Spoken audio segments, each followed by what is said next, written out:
everyone, and welcome back to a new episode of Relative Pitch. We are so excited to have a fantastic human being with us today, Dr. Catharine Bushman. She is the wind ensemble conductor and the associate professor of music education at St. Cloud State University. How are you doing today? Hey, I'm doing great. It's really cold up here in Minnesota. So I hope you guys are all staying warm. It's been a crazy winter. Yes, it has. And then I literally just saw that there's supposed to be another like cold front coming up there somewhere. Oh, up there. Okay. Yeah, up there. Up there, Okay. y'all. Michael got Well, worried. I mean, y'all see what Texas is doing, so just wait. It'll blow over to Georgia. Don't wait. Don't worry. Don't wish that upon Anthony because Anthony might leave the country. I will. I will travel right back down to Florida, like to Miami specifically. I won't. I cannot do cold. So my hat is off to you, Dr. Bushman, because bless you, bless you. So I mean, I know that you spent a lot of time in Georgia. So like, please tell us about that and how also you got acclimated to the cold life. So tell us a little bit about that. Yeah, no, I grew up in outside Atlanta, Georgia. Those of us who are from Georgia will say I'm from Marietta, I'm from Cobb County. But then for some reason, when we go out of state, we say we're from Atlanta just to make it easy for people. So y'all know where I'm from. I grew up in Cobb County and went to college in Chicago at Northwestern University. Taught high school band for a year out in the Chicago suburbs, and then came back home. I was an assistant band director at Lassiter High School, which is where I went to school for 9 years. And then I kind of went the grad school route, went to work on my doctorate full time. And I've been teaching college. This is kind of like my second chapter, I guess I would say, because I taught high school for about 10 years and I'm in my 10th year of teaching college. So I was that band kid in high school who aspired to be the drum major, a little clarinet player. And I just loved everything about band. So when I graduated from high school, I was kind of torn between wanting a career in performing and wanting a career in teaching. But as soon as I got to Northwestern, I entered the music ed program because that seemed most practical.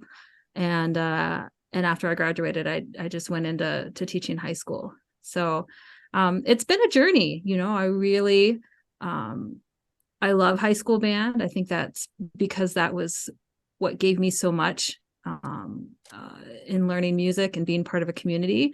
And so I had aspired when I was in grad school to find a way to have a career where I was still teaching band and had an ensemble and still had my hand in music education and mentoring new teachers. So it's kind of funny at the grad level, like they kind of make you try to choose, between focus and that was a real challenge for me. I waited a while to go to grad school and ended up at the University of Texas where I could have great mentors in both areas.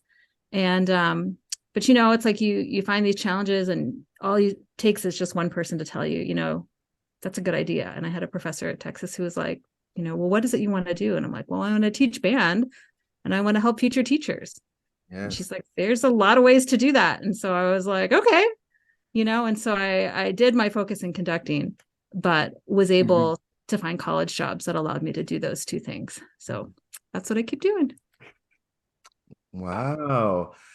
There's so much. Actually, pause for 2 seconds, Anthony. We say that we don't just have Atlanta or Georgia guests, but at this point I don't think we can actually say that anymore because it is crazy the track record we have of being like, we don't just like talk to Atlanta people, but we do, and we're gonna say it. We're done pretending. But there's a lot of folks in Atlanta and there's a lot of great people that come from this little bitty old place. Yeah, well, not no, just Atlanta, though. Not just Atlanta. Okay. The whole state All of Georgia. Georgia. The whole state of Georgia. Yes. So disclaimer, we do only talk to Georgia people from down. Well, and it's funny when I get up in front of groups here in Minnesota and I kind of explain where I'm from. I've had Mary Land as a guest conductor at my college honor band, and she's up in Michigan. And I said, you know, there is a small but mighty force of people moving from the South to the North. And usually the audience is just sort of like, what are you talking about? And so I use Mary as an example of that. I use Aris Golden as an example. And we commiserate, you know. I ask Aris, I said, how do you like those winters? And she's like, you just buy a coat, you know, you just deal with it. Just buy. That is something she would say. That is something I was at Western when Mary's the education faculty, so I got to work with her a lot. She literally emailed me a day after she found that out I was from Georgia. She said, we got to stick together. Also, we have to infiltrate. Let's work on infiltrating, but still sticking together. And then the year after I left, 3 people from the South came up. I said, we're doing it. We're doing it. Yeah, we're a mighty force. We're a mighty force. Oh my gosh. So, you know, I love that you said that I am not choosing, you know, between like you have a love for both, you know, conducting a band, also teaching future teachers, because in reality, future teachers, they need the most because it's a lot of things that they don't know. And I was just talking to a colleague the other day who is like in their second year and was like, I wish somebody would have told me this, or to, you know, things like that. And it's people who are like yourself who truly mentors those future teachers of like, hey, let's do this. And not a lot of people who go into that higher education route, especially in the conducting route, is like, I want to have my hand in this too. So absolutely fantastic on your part. And so back to you being a band director at Lassiter, how's that experience? I mean, you grew up in that program, you came back to that program, you were with a great friend of ours, Alfred Watkins. How was that? It was great. I tell you what, you know, a lot of us, when we go into music education, the reason why we're in it is because of that high school band and that high school band director. And so it really was a dream of mine to go back to Lassiter to teach and to work with Alfred Watkins. And, you know, early in the relationship, you know, it was that sort of thing where you go from being a student to a colleague. And so that was really hard.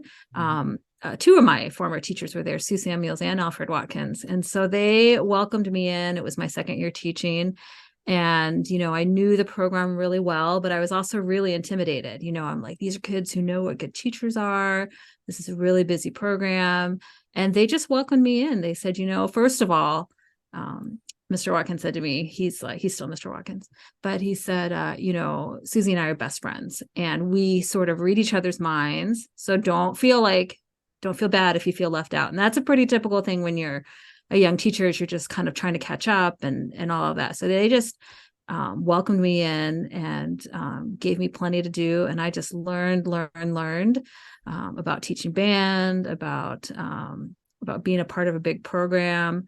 And, you know, to go back to your home community and teach the little brothers and sisters of the kids that you went to school with was so fun. Of course, I would get their names mixed up. You know, it was like, are you Brian or are you Eric? But, you know, those kids were pulling for me. You know, they wanted me to be successful and just really, like, you know, respected me stepping into that teacher role. Probably about 6-7 years into that job, I realized what I was really trying to do was to be a part of that program with my former teacher and really support him, because he's such a great teacher. He's such a great teacher and he keeps the program so busy and it wears you down so much. And so I tried to be that assistant director that just kept everything running. You know, you can't be completely on as a person or as a teacher for 180 days a year, you know, but we all have different ways of motivating ourselves. Last year program was focused on big events, you know, whether it was concert band events or marching band events. And so we did a great job of helping the program ramp up to an event, enjoy that event, and then kind of come back down and prepare for the next thing. So we never did the same thing every year. And I think that was something that I thought helped the health of the program and the health of everybody involved. Because as you know, marching band, for example, is just a suck of money and time and has just gotten bigger and bigger and bigger. So even if that was a nationally competitive program, it wasn't a nationally competitive program every year. And so that was one way that we kind of stayed balanced. When I left that program to go to grad school, you know, it's interesting because what I learned at Lassiter really only works at Lassiter. In that community when those goals are focused to those things. But I've taken away what I've learned about people and what I've learned about communities and what I've learned about myself and tried to apply that to other programs. How do we keep people motivated to learn? How do we build community? And I don't know if he did this intentionally. Like when you talk to Alfred Watkins, he is so great at being a mentor. And I remember he would say to me several times over the 9 years I worked with him, you know, he's like, but how would you teach music, Catherine, if you were on an Indian reservation? And I remember just looking at him, just being like, I don't know what you're talking about. I'm like, I'm in Marietta, Georgia. We are the national championship marching band. Like, this is what we do. Right. And he would just plant that seed. And I honestly, I think I don't ever think I had an answer for him. And now I live in a state with multiple Indian reservations, you know, and it's like, what that pointed me to was the idea that we are all informed by culture and history and the places where we teach. And so when I was in grad school, I did take an opportunity to do some work in different communities. I was in Texas, right? And I was curious about those programs, and I was curious about the great programs and the not so great programs and everything in between. And so I had a professor that mentored me, and I said, well, what about a great program that doesn't have all that? Like, what about a great program that's in a really poor community? Or what about a great program that's in what we consider in our country a minority population, but in those communities is the majority population? Right. You know, a Hispanic community or a Black community, and where there's a really great program. And I said, what can we find out about how those programs tick? And so I did a little case study. I went down to the Rio Grande Valley, right on the southwest border of Texas, and I found a program where there were 10 band directors in grades 6 through 12 that worked together to teach all the students, beginning through high school, would get 25 to 30 students a year in the Texas All-State Band, and just like award upon award, but it was one of our poorest communities we have in the country. And I went there to find out what made them tick, you know, and I think that was the start of, for me, taking what I learned earlier in my career and trying to have conversations with people about what is excellence, like what is our true commitment to music education and how it can look different in every community. Ooh, I could talk about this literally all day, because community like engagement and building around music is like kind of my bag right now, and I'm trying to like stay in that because it's so important to realize that the arts of the city, well, everything, arts and culture of a city is shaped by the community and the communities that make up the general community. And being in Seattle, like it's completely different, like what communities are here versus whenever I was in my master's at Albuquerque and whenever I lived in Georgia. It's very different. And I think people too often, I think especially in our field, feel like it's the same. Everywhere you go, you can do the same thing and you'll get the same impact. And it's just not true in general, because you could have more if you were to think about, you know, who's actually here, how can my music reflect, or my rep, whatever, reflect what is going on currently? And then also the idea of actually reaching out to these communities and going to hear or see what is happening within the communities. I love that so much, and I can easily see how beneficial that would be for band directors, especially you're getting all these kids from different places and you never know what their background is, or who, like, they could have family over there, they could be from here, but then they have family over there. You just never know. So like, what did you, when you went, and I love the idea of going to the places that actually don't have the most resources, who are making it like work. So like, what did you find? What was, I mean, I'm not looking for the key or solution, because we know that everyone makes magic happen differently where they are. But like, what did you find that they were doing, or what was happening in those poorer communities that were allowing them to have the success that they were? Sure, sure. So I think it's a lot of pieces. One is having somebody who's brave enough to lead and kind of lead fearlessly, and so the older generation of band directors had a huge influence on the Rio Grande Valley. Kind of, they had this sort of funnel system from those summer Vandercook programs down to Brownsville, Texas, which is like right on the end of that valley. And so there was a pipeline of teaching and teachers who went to kind of learn like sort of the legit old school kind of music ed teaching, like how to teach all the band instruments really well.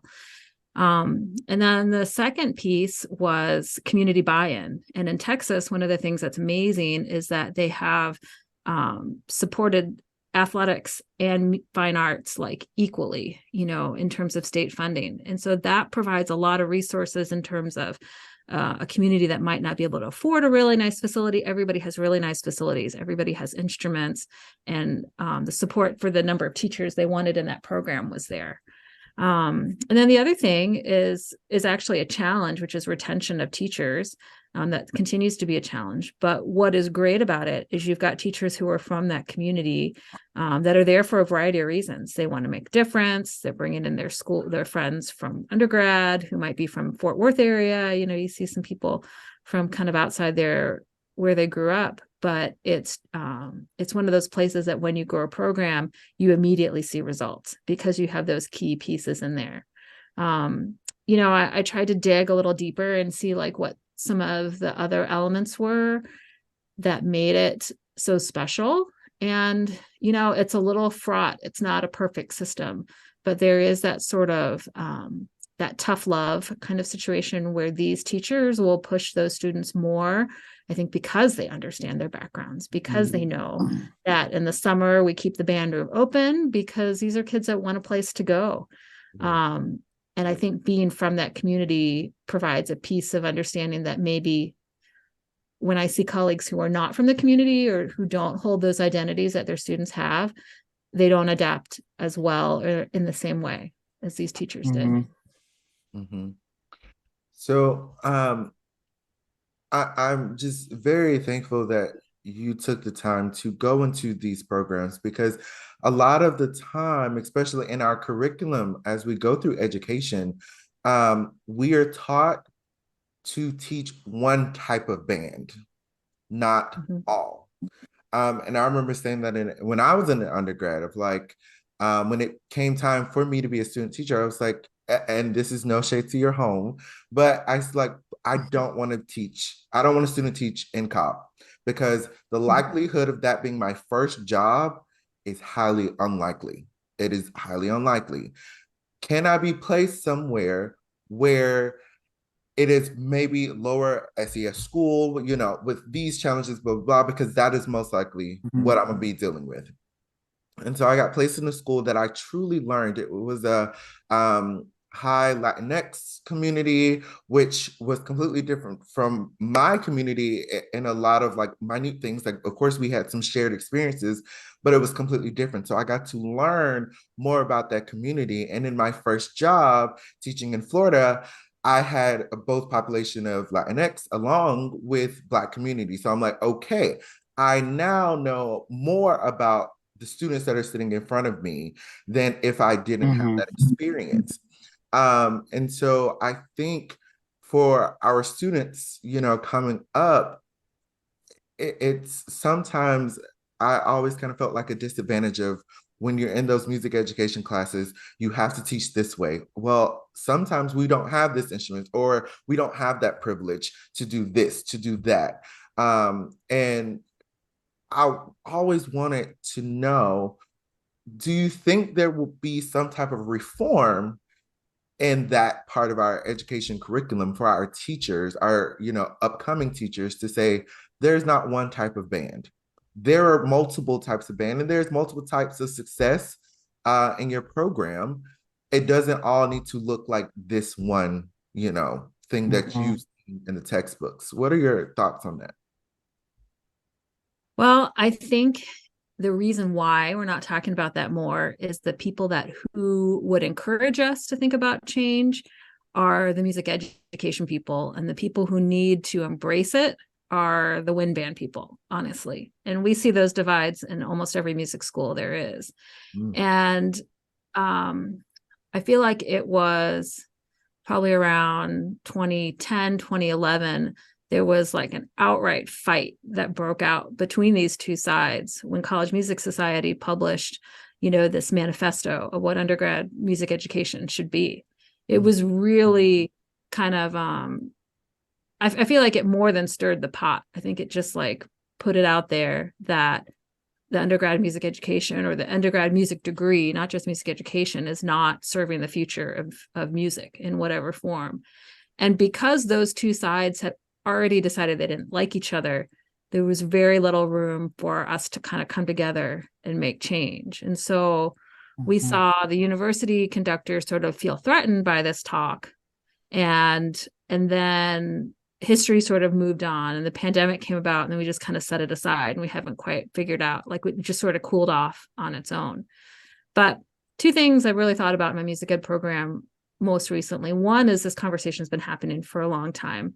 John Kratis wrote an article in 2007 that sort of looked at how enrollment in school music programs is declining while we know that consumption of music is increasing, and so why is that happening? Why are communities growing yet less students are enrolled in secondary, which is my focus, in school music? And so it's that divide between school music and home music and community music.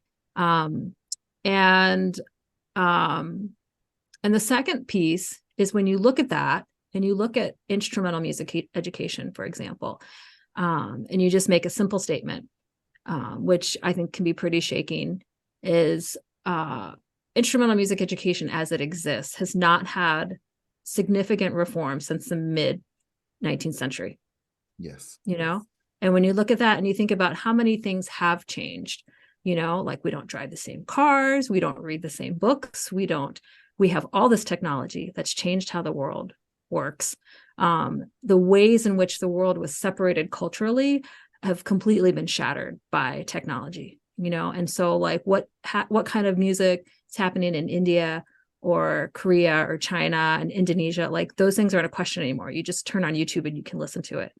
And so we're stuck in the past, and I think it's all coming to a head. I think the differences in class and race that have been happening in our political, sociological world have impacted music education, and it's huge. It's huge. And the people who think they're fixing it are really just have a small lens. It's not about adding rock music to the curriculum. It's not about adding pop music. It's not about adding a composition class here or there.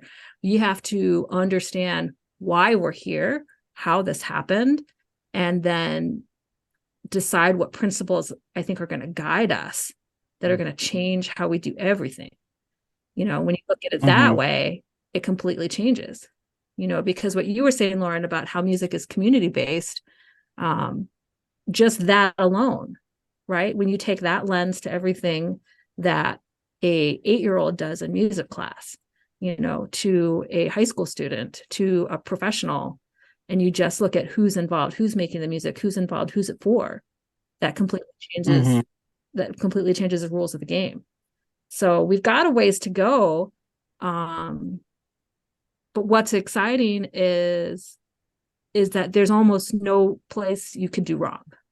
There's no way you can't make it any worse. You can only make it better. So, each of us has kind of taken our charge wherever we are to just be a good person, just try to be a good teacher, try to be competent, try to be musical, try to be an artist. And then have these conversations, because when we stay separated, we tend to follow the norms and expectations that were put in front of us.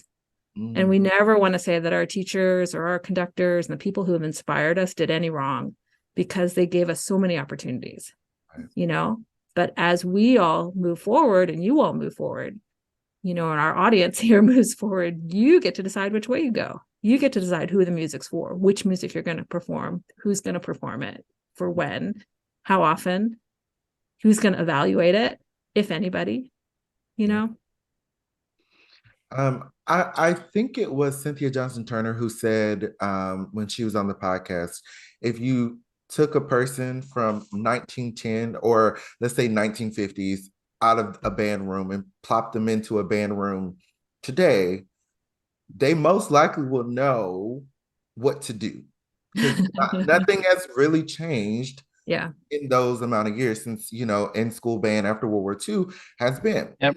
And that's, some can say a good thing, but to me, that's a bad thing. A lot of things have changed since 1950.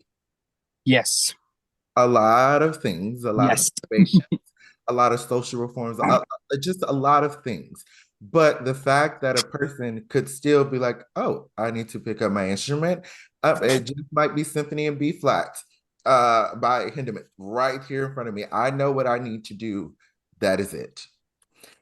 That to me, it's something with all of the things that have kind of come through the years, something has to change. And I know, like we talk about on this podcast, how the music in general is not welcoming to people of minority, or people that is out of that. This is not a band director. This is not what your quote unquote musician looks like or behaves like. It has been a challenge for us as young individuals coming up, and being who we are, that not taken seriously in this field. And it is something that you said of it is just the norms of this. And I think a part of relative pitch, what we do is we're trying to break these norms. We really, really are, because I can say it for myself. I usually hate norms. I'm like, I'm gonna do it this way because if I don't like it, I'm just gonna do it another way. Mhm. And that's just how we three became friends, is because we all had that mindset. So another thing that you said about how we just do our own thing, and then there's so many people have their own, like I'm breaking this norm, that I feel like if we all banded together, we really could change this current music field, because a lot of people, we have the same mindset, we just haven't connected with each other just yet. But I feel Yep. like it's coming very soon. I feel like it's coming very soon. And I feel like, to your point, Anthony, and to Dr. Bushman's point, is like some people who are not trying to change the norms, they don't talk to enough people to even challenge their ideas. Like I could trust me because I go into a bunch of different schools now. Each school is its school. And I feel like I know y'all are busy. I know this, but talk to other people. Talk to other programs. And then what Dr. Bushman said earlier, if you define what your principles are and what the principles that need to guide your community, then your measure of success becomes different than, oh, I went and played at this conference, this conference, this conference. I won this many grand championships in marching band. My program is now successful. I am done. Or if you have those principles guiding you, it looks different. Like, oh, we went and played in our like square, like our Marietta Square for our community, and everybody came out and enjoyed it. We had 100% of parents show up to a concert. Like that kind of stuff could be your guiding principles, and that is what success is. Right. Everybody knew their music. Like sometimes it is like that. So it's just like, it's cool teaching at different places, not always in the same place, because then you teach different students different ways. Like I can't go into one school and teach them like the other school. They're different people and they have different backgrounds, and different backgrounds of like what happened in their middle school curriculum to set them up for what their high school curriculum is, or what is their middle school curriculum, what has it been, and it because it's good, how can we even make it better for them? So it's just like we have to view the individual and the community and identify what those principles are. But that means also not just sitting by yourself in your office locked away listening to the latest grand champion or the bands who just went to whatever conference. Like what do you want to change in your program? Talk to other people around you and different, and how they did it, I think is a great thing. Yeah. Well, and I think I think one thing I would say to all of us that I didn't say to myself enough early on is to trust your gut. You know, when you're in a space, when you're doing a job and you're like, this doesn't feel right, you know, or what about this? And you don't feel like you can ask that question, you know, you've probably identified a gap. You've probably identified something that's not being addressed.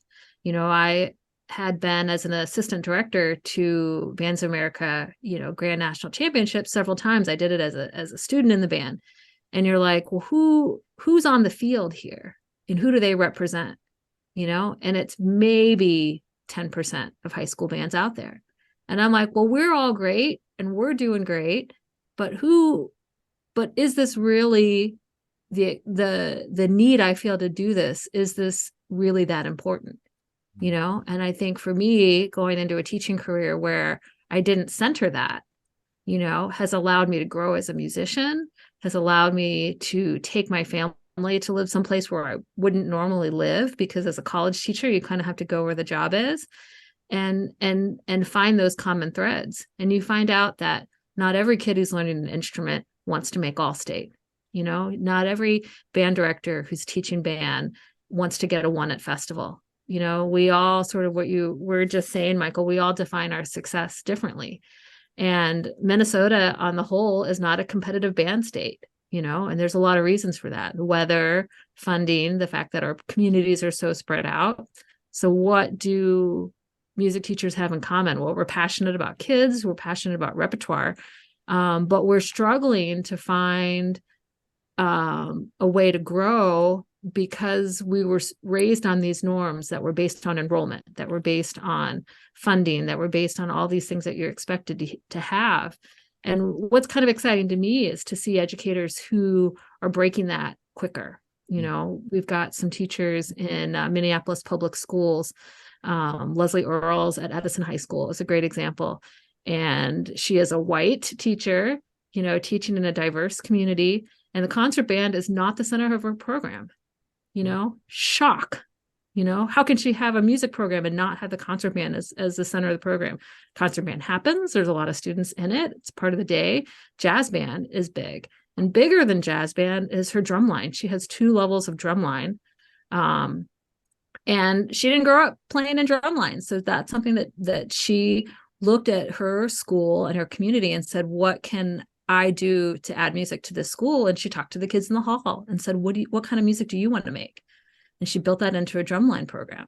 And it's like that, those are the kind of teachers. And I asked her, I said, well, so what made you want to do this? And she's like, her philosophy is centered on student voice and choice and having their buy-in to what she does. This year, she's taking the jazz band and the drumline, the upper drumline, to LA for a trip and for a performance.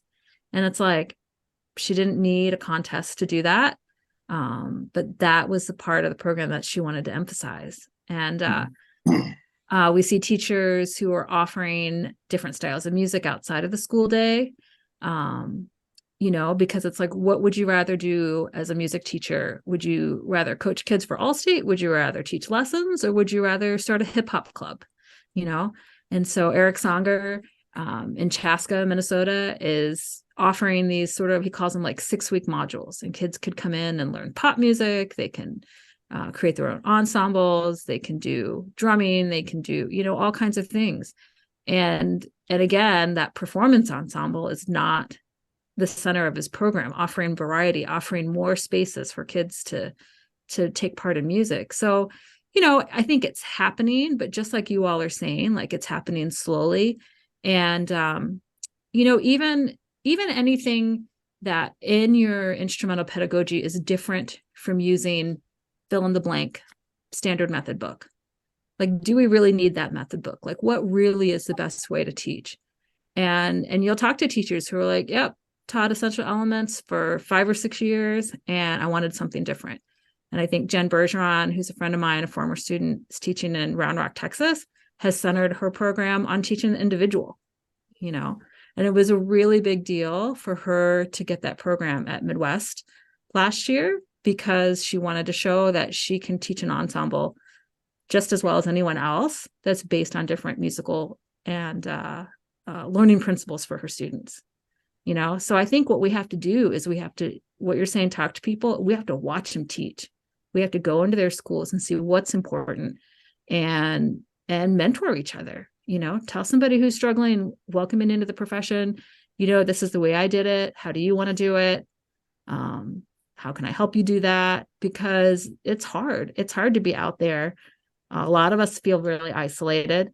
And, my college teacher, Jim Keene, used to say, he would say, decisions, decisions, decisions, and it's those decisions that you make that are so important for your livelihood as well as the people in your program.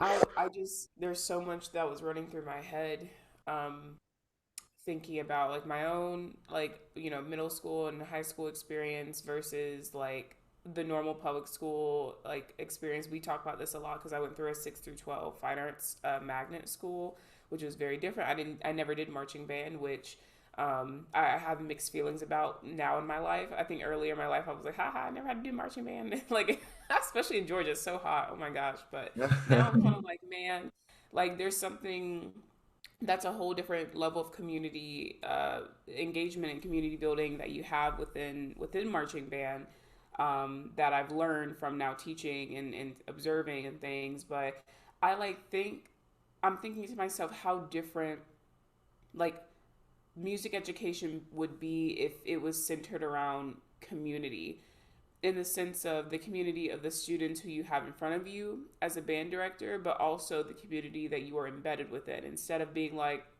this year our goal is to go out and do this many competitions, what if it's like, actually the goal this year is to go to these 2 new community venues and perform and have like an attendance of this, or have like, I think someone talked about how a parent having 100% parents show up, like how engaged are your parents doing a fundraiser or a drive, and you have all the parents, like something that actually shows like how engaged the community is with your program, because it does change things. I've seen how their parents and boosters who say, oh, you need this, you have it, because they understand the importance of what goes on in that classroom between the teachers and their students. And it would be very different. What if one day, like it's so funny to me. I want to see like an idea of a huge school who does all these championships just one year going, we're not doing any of those, we're just focusing on community building. Like, how amazing would that actually be? Because it wouldn't really affect them. I don't think the students, I think, if explained properly to them as to why they were doing it, would go, oh, that's actually really cool. And I don't think that that's going to be, there could be some students who are like, oh, well, championships. But again, it's how you show them value, how you yourself show value. Yes. So if you put such a huge emphasis on your value Winning. comes from winning these championships and doing that, then of course your students are going to be like, we're not doing championships this year. What the? But, so I don't know. I'm curious. I really want to, educators, just an experiment maybe for a year so I can see what happens. That would be really cool. Yeah. Well, I can tell you what happened at Lassiter, when it wasn't a competitive year. There was, for one, a little bit of a letdown. The students really liked it, especially in a program where the students were successful, where the program was perceived as successful. But, you kind of go through that discomfort together and show the students that, are you still valuable as a learner, even though we're not going to this contest? And so you learn by that discomfort. And so you kind of we would put ourselves on a 4-year cycle. Alfred put the band on a 4-year cycle, and it was like 4 years to this, 4 years to this, but he kind of had to break those cycles after a while so that the community can learn what is it we're trying to accomplish. The unfortunate thing is that we've hung so much of our value on those trophies. Yes. And on those conducting gigs and on all those that we've again forgotten who we are as people is what's important. And I think our longevity in the field is what I think is important, because we see a lot of our older generation retiring, just flat aging out, right? And so there's a space for new leaders to come in. And I think we want to do what those before us have done. We want to leave the profession in good shape, but our path's going to look different. The people who are my age, we're talking about how to balance family with work. We're talking about how we have taken these college jobs, but we're still far away from our parents, and our siblings that we wish we were closer to. We didn't prioritize that when we were on the job hunt. And now this is sort of what we've left with. And it's really hard. You want to go into a community and be a part of it, but we can't do everything. We can't be everything to everyone. And so we just try to make the best choices that we can. And I do feel sorry for those of us in the field who are pushing towards goals that we didn't define for ourselves or for our community. We got to give ourselves a break. We've got to give ourselves a break from the social media pressure. We've got to connect more one-on-one. We've got to give ourselves permission to fail at something, and say, what is really that failure? That was just me trying something new. It wasn't really failure. But I'll tell you one thing I'm excited about. And I think the people who are going to change it are the communities where music ed and instrumental music is not as well supported, where their programs are smaller and the teachers are having to figure out what's important. And an old friend of mine, I recently reconnected with, Heather Fortune, wrote a book called Breaking Band. And she kind of put a cool title on it. It's an ebook available from F Flat Music. And she talks a lot about her program, which is at a Quaker school in Philadelphia. She talks about mixing instruments. She talks about mixing guitars with string instruments with band instruments, making an ensemble out of that. She talks about wanting her students to be fearless, not flawless. And she talks about the music that they play being a wide scope, about her doing the arranging to make the music successful for the students. But it's not just rock music. It's not pop music. It's everything. It's classical. It's folk. It's jazz. And I'm really inspired by that, because I think there are a lot of people like her who were meant to be a teacher, but maybe didn't go into it because they didn't see themselves in that male white band director mold. Like, that's not me, and she was meant to be a teacher. She's a flautist, professional performer, and then just kept falling back into teaching. And so I want to find more of those people. I want to find those people who want to make music on their own terms, but don't follow the mold, because everybody's voice, we were all in that band together. You know what I mean? Like, we were playing flute, we were playing trumpet, we were playing drums, whatever it was. And what we're doing now, there's no wrong way to do it. Yeah. So I'm kind of excited by that. Yeah. I'm excited. I'm excited too. And just one thing that you said that I feel like is a big thing is forgetting what others have to say. Because again, part of our what we've learned is basing our success or what we want to do based on what we've seen others do and what is socially accepted. So if I'm a band director, I'm gonna go to this contest because it has these judges, and if these judges respect me, then the other one's going to come. It's like that hive mentality type of thing. So breaking that mold, it is just hard. It's kind of like you're back in like middle or high school with the popular kids, and over here it's honestly like that. But when you do break the mold, something special. It's like when you finally chisel at a rock and you finally get to what's inside and you realize it's a precious metal. And you're like, I never knew that was there. So I just hope that we continue down that path of saying, let's not do this just because others are doing it or somebody before me did it this way. Let's find our own path. So because those really are the most special moments there. Yeah, I know. I just want to say that because you, Dr. Bushman, said something earlier about like, being fearless, and it is really hard in this field that you're constantly comparing yourself to other people, whether that's like in person, social media, to not want to follow a certain trajectory or fit a certain mold. Mhm. And it can be hard and really intimidating to step out of what the normal path looks like.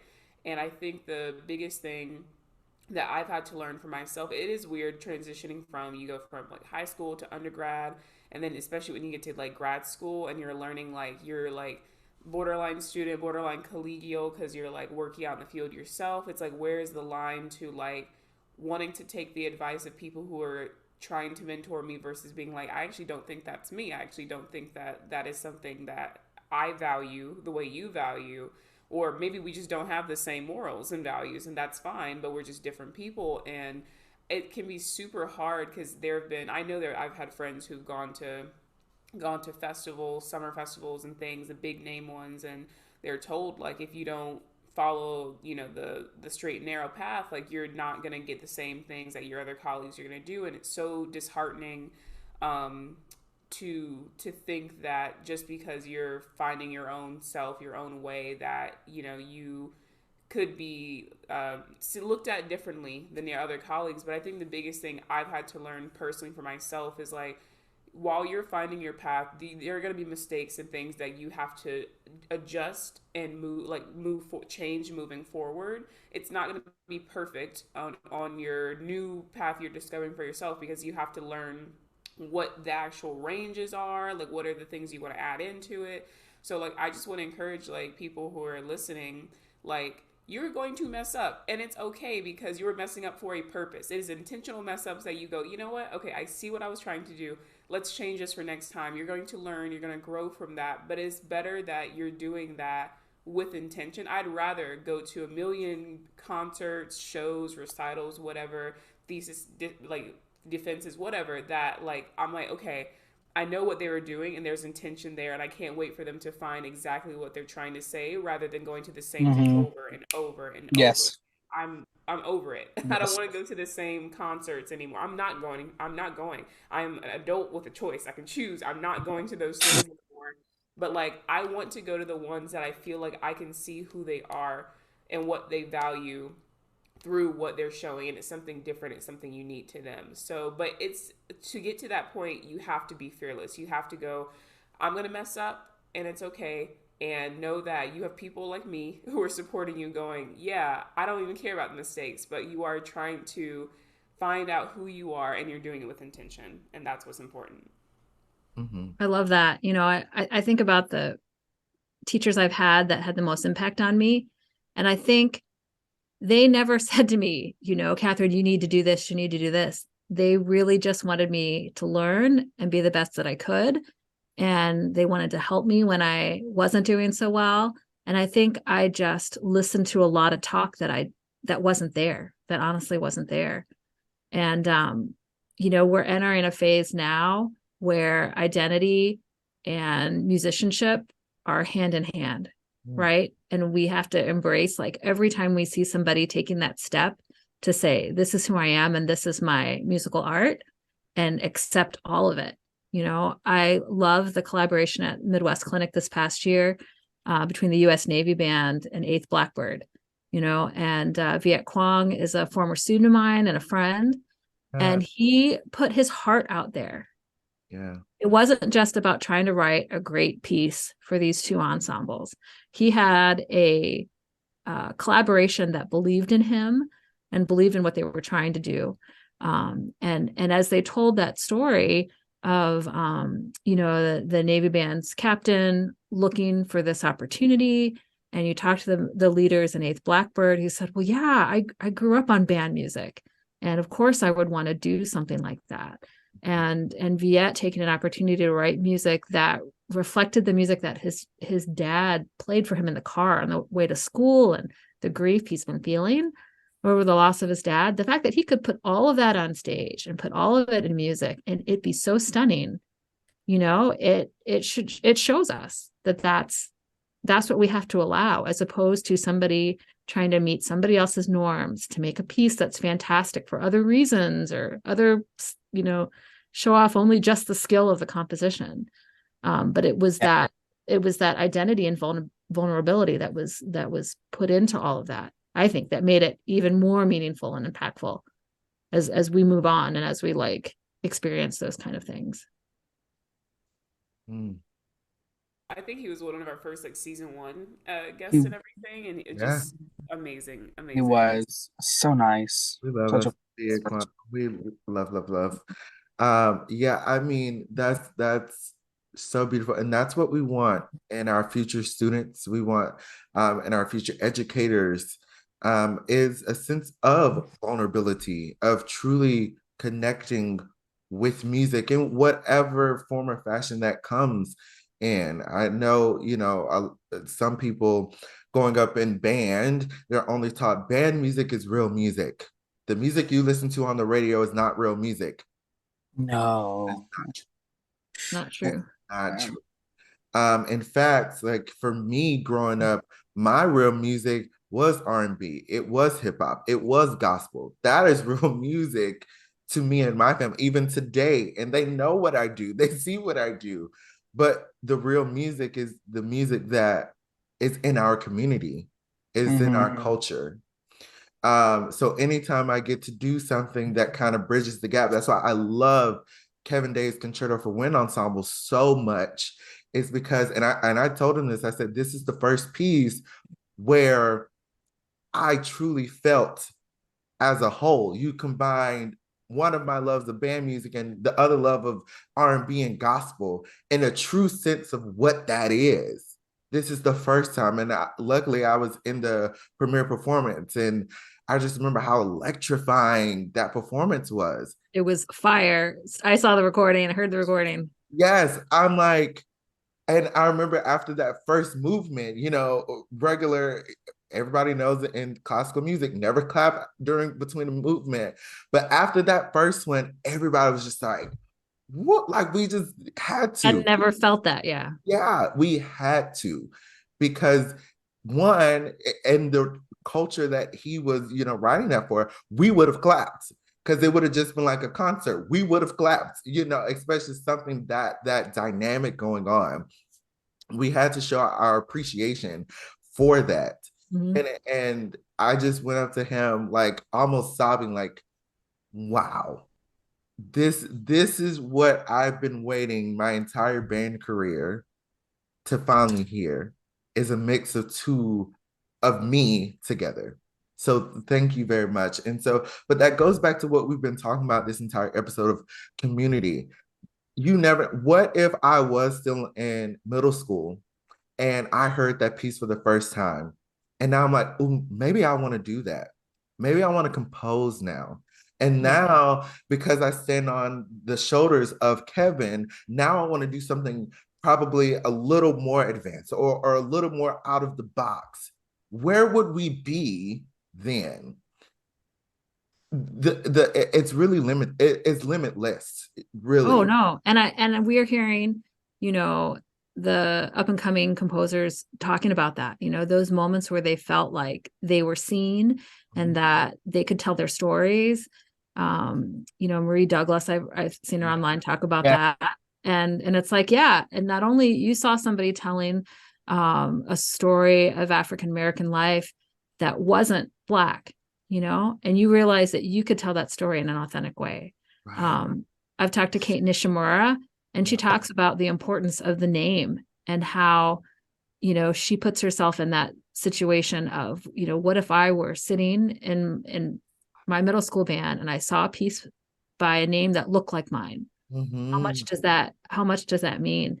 And unfortunately, the stories we're working through also involve some pain attached to that, because we can all think of times when we weren't accepted or we felt that something bad happened to you because you took that chance. And so when I see others telling those stories, we acknowledge that pain and we say, we're going to support you and hold you up and move you forward so that you don't ever feel that again, that you don't ever feel that lack of acceptance because of your gender identity, or because of your race, or because of you were the only fill in the blank in the room.